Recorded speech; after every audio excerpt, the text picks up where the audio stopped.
Polres Lampung Tengah menetapkan Ridwan, 55 tahun, sebagai tersangka pembunuhan seorang petani di Kecamatan Slagelingga bernama Hambali.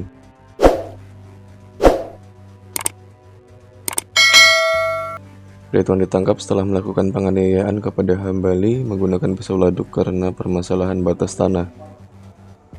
Peristiwa itu terjadi di Dusun 4 Bambu Kuning, Kampung Negeri Agung, Kecamatan Slagelingga, Kabupaten Lampung Tengah. Saat ini Ridwan sudah ditahan di Polres Lampung Tengah dengan status tersangka. Saat ini Polres Lampung Tengah juga sedang mencari keberadaan adik kandung tersangka berinisial AN yang diduga juga terlibat dalam kasus tersebut. Kan masalah perbatasan tanah lahan. Jadi lahan itu digeser dia terus. Tanamin apa-apa gitu kan. Antara punya Pak Hambali dengan tanah adik saya awalnya ini. Tapi yang kejadian ribut ini bukan sama adik, malah sama saya, karena saya ngoceh itu dikira dia mungkin ngoceh sama dia. Padahal saya ngoceh sama adik itu yang lagi ngambil tali ke dalam.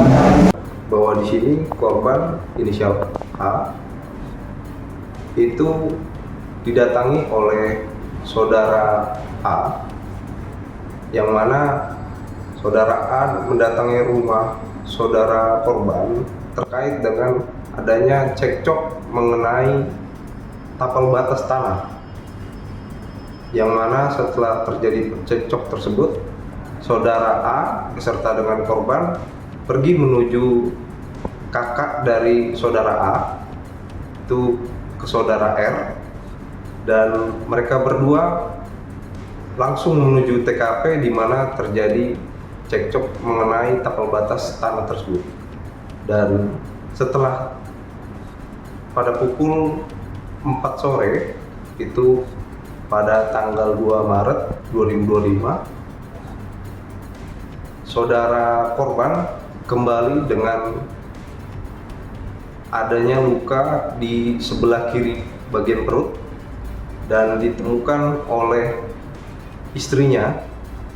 Lalu istrinya berteriak meminta pertolongan.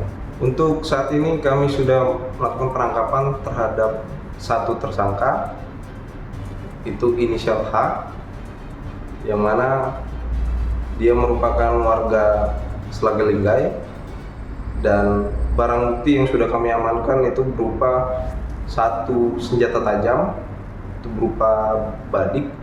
Untuk pasal yang kami persangkakan pada saat ini, kami menggunakan pasal 170 ayat 2 atau 351 ayat 3 atau 338, di mana ancaman maksimalnya di sini 15 tahun.